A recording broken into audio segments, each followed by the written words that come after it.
If you're wondering, how does ACDC stay current? I mean, we've been doing this since the year 2000 when I bought a little Honda Insight. Well, we have this meeting called I.G.B.T.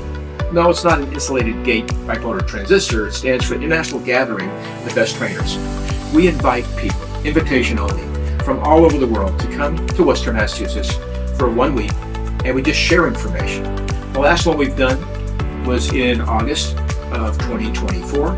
And we had people from Puerto Rico, from England, from Australia, all over North America. These are all expert trainers, all invited to share their information, share what they know, so we all learn together. It's an amazing way of having a business stay current for them and for us. So please get to ACDC and enjoy what I.G.B.T has done for you. Hi, my name is Craig Van Battenberg, and I get to hang out with people at ACDC. And I've got Sorensen is the last name? Yeah. First name was Brendan? Ian? Sorensen. Yeah. So where are you from? What's going on? Just tell us about yourself. People don't know you. Yeah, so I'm from the sunny Queensland of Australia. So I'm pretty close to Brisbane. I'm in between Brisbane and Gold Coast, and it is a beautiful part of the world. I do not know how to surf, but I'm very close to the beaches, so maybe one day. So I spend most of my days at the family workshop. So 17 years I've been at our independent workshop. I know nothing but independent. So I have to, make do, I suppose, is the way to put it with a lot of the stuff. So while we do have access in Australia now to independent information, a lot of what I've done for my career has been having to work out how a system works and how am I going to test it with what I've got. So for a while here in the States, we sometimes get a factory scan tool, sometimes a manual pre-computer, and then NASTEF got started in the year 2000. And I was in Las Vegas at Apex, and I'm wandering around the hotel, went in the wrong room, sat down. I'm at the first Apex meeting. I didn't even know what it was. I'm not Apex, NASTEF meeting. I ended up helping, volunteering for about 8 years, and we met with OEMs in the spring and the fall. In the springtime, we met in Detroit at SAE Congress. In the fall, Las Vegas. And by 2004, this started 2000, by 2004, we had an agreement that if you provide service information, a scan tool at a reasonable price, which we never defined, then independent shops like in Massachusetts, where we are here, Worcester, Mass, could compete fairly because we have to test every car for emissions. So the real reason why we ended up with service information was if you failed emissions in Massachusetts, you only had a dealership to fix it, no competition. And then I think Canada was next. And then how many years have you had that? It's kind of similar. You can get service information and scan tools, but who knows how much. When did that come in? Do you know? Yeah, so we hit the ground running because we actually got Donnie from NASA to come and help us. So Okay. there was a lot of Donnie work Cipher. in the background. Yeah. A lot of work in the background where we got over the political hurdles. Yeah. So the law has been in place now for 2 years. Oh, so that's new? the right to repair law. Oh, wow. Yeah, which does align us with where you're heading here in Massachusetts. Yeah. So to get the framework of that, NASTEF was a big part. We were able to bring Donnie over, and he set up a lot of the back end of it. Yeah. So we weren't reinventing the wheel. We built on the shoulders of what was going on in the USA. Just all called free trade. We were just trying to make a level playing field so a consumer with, in this case, electric or hybrid car, but it could be anything, can go to your shop or my older shop when I fixed Hondas here and get a fair deal. Okay, good. Tell us about your affiliation with TAT. Sure. So go back now maybe 10 years or so. So as I say, I was independent. So on TAT, which has been around for 17 years or so, I got a tap on the shoulder from a gentleman named Morris Donovan, who is a real shepherd. He's just a great guy that when he sees talent, he just wants to help it grow. He doesn't want anything for it. He just wants to see it flourish. So he got me involved with TAT. He said, there's this website. You should go and check this out. And hey, did you know this guy was just down the road from you? I got on there. I started to see how I could learn because there was the technical assistance area. So people would log problem cars. Yeah. And me as a young guy still learning lots of techniques, I'd go in there. I'd So see how they you're in your mid-20s at that point, maybe younger? Yeah, I'd say early 20s. Yeah. And I'd see how they were approaching the cars, and you'd go, what is that tool? I've never even heard of that tool. Yeah. Then you go and research it. Great.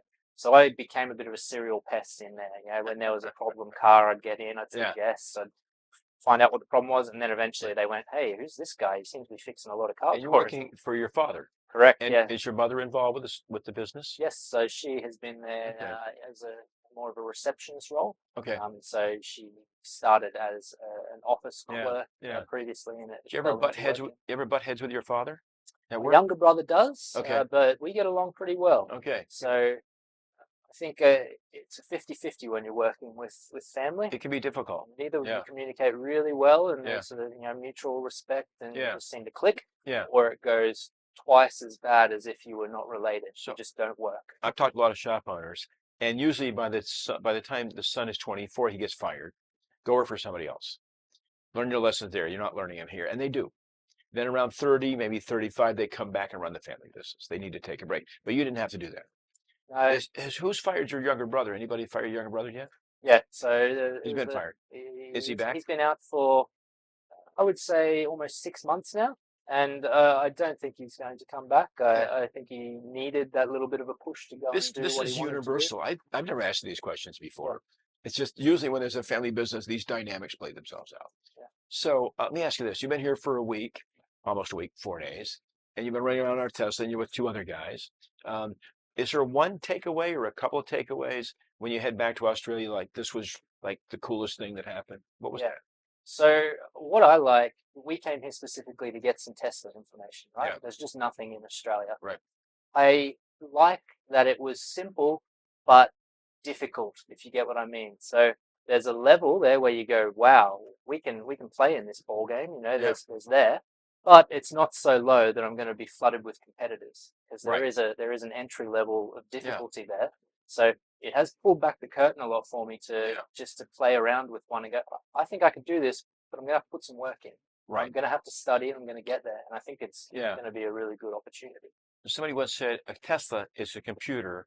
You're sitting in a computer with four wheels and there's a windshield in front of you.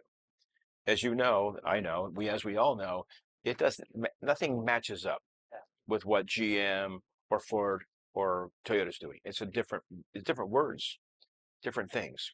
They never had a tailpipe. So Tesla doesn't have to conform to any of our emissions. And the emissions is what drove NASTEP. That's why we had to get the service information out. So they don't have to follow a lot of our just safety regulations. That's about it. Yeah. So let me ask you this: what makes TAT unique? What do you think makes your company so unique?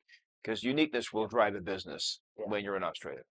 So I think the group of men and women that we've got, we have all been drawn together, not because of TAT, but because we're the similar type of people in the business. We wanted to share knowledge, information. We wanted to help each other. We want to see the independent rise. And those people just tend to congregate together. Right. And so we don't have to do any advertising. We don't have to try and get people in. We just end up having people going, I love the cause that you stand for, and I want to get on the bandwagon. Yeah. So we have sort of just had people jumping along with us. And I have some of my best friends from it as well, because it's the type of people. Produce a magazine. You showed us our website, which is amazing. And so 17 years of growth. Where do you think TAT will be in 10 years from now?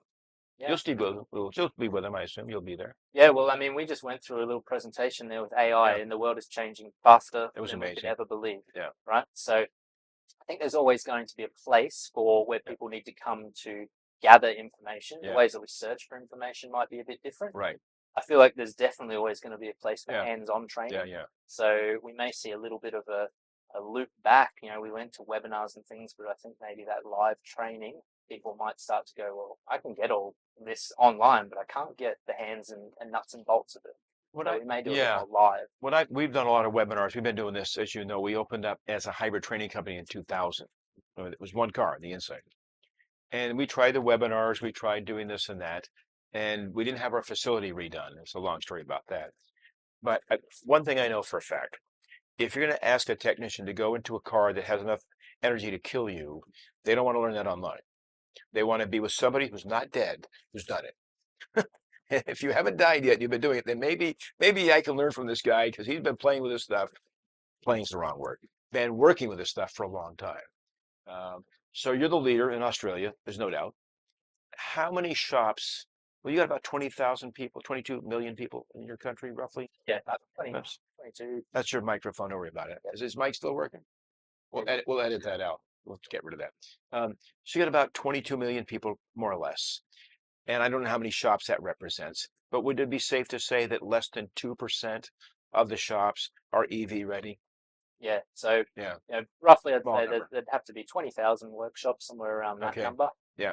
We're lucky enough that we get to go around and do the training for a Yeah. lot of these shops. So the people that turn up, if we're only doing courses that are filled with 15, 20 Right. people, Yeah. these are the people that when we then say, put your hand up if you have any kind of certification, and it's a small That's a percentage whole of nother. those people. We'll have that conversation Yeah. later about certification. That's a But- worldwide thing. Go. So, Yeah. so the argument in Australia has always been that we're too big. The country is too large to Right. support. You can't EV. drive across it. You'll never charge up.